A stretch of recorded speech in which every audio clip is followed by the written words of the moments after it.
Não, o Evangelho não estava na Sapucaí, e o que a Mangueira mostrou não é o Cristo das Escrituras. O fato de Cristo ser mostrado entre os pobres não faz disso um retrato do que temos nos evangelhos canônicos. De fato, Jesus se fez carne e se fez pobre. Ele pregou para periféricos e escolheu 12 homens comuns para dar continuidade ao seu ministério. Mas não podemos santificar a pobreza e confundir as ideologias sociais com o Evangelho. Cristo foi rejeitado pelos periféricos de Nazaré. Veja Marcos, capítulo 6, versículos 1 a 6. Foi abandonado pela multidão que tinha sido alimentada com pães e peixes quando ele começou a pregar aquilo que eles não desejavam ouvir. Veja em João, capítulo 6. Os pobres estavam na turba dos zombadores no momento da crucificação. Os pobres também gritaram o nome de Barrabás. Diante do Cristo que é divino e humano, ninguém é justo, conforme Romanos capítulo 3, versículo 23.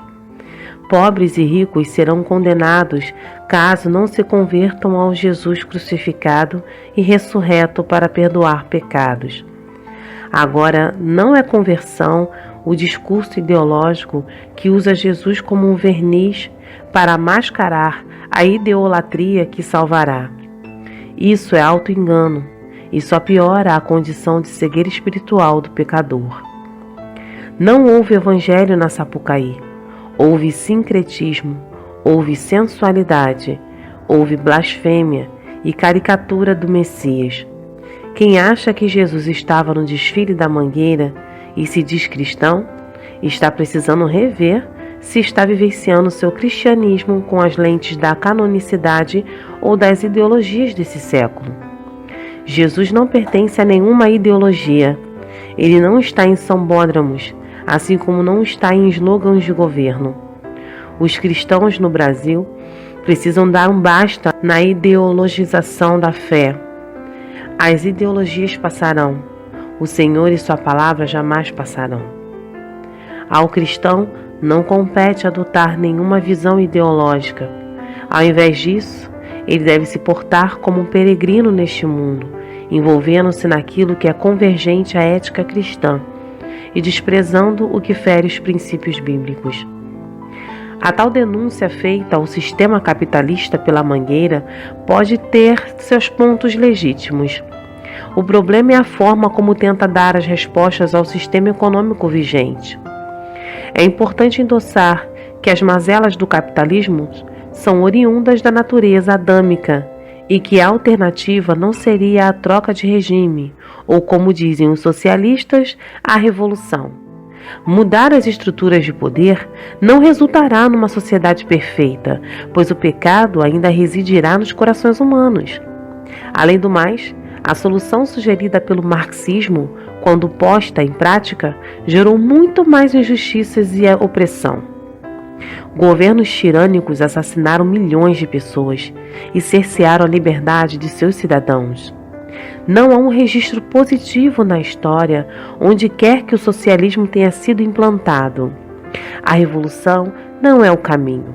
A engenharia social é uma tremenda cilada.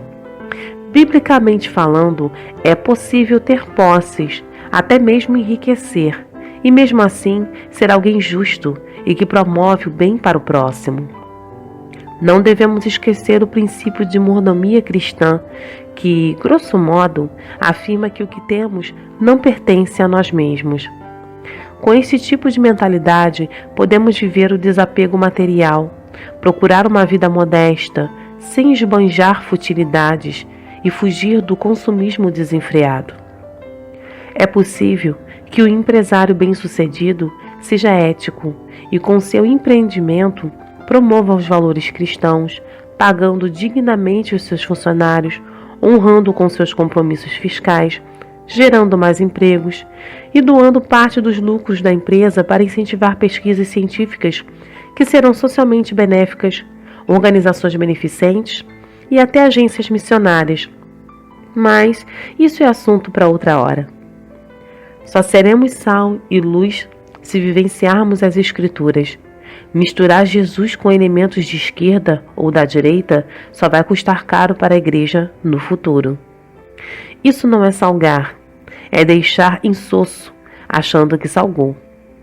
Que a luz de Cristo resplandeça em cada cristão e o torne peregrino rumo à cidade celestial, e não sambista rumo à linha de chegada da Sapucaí.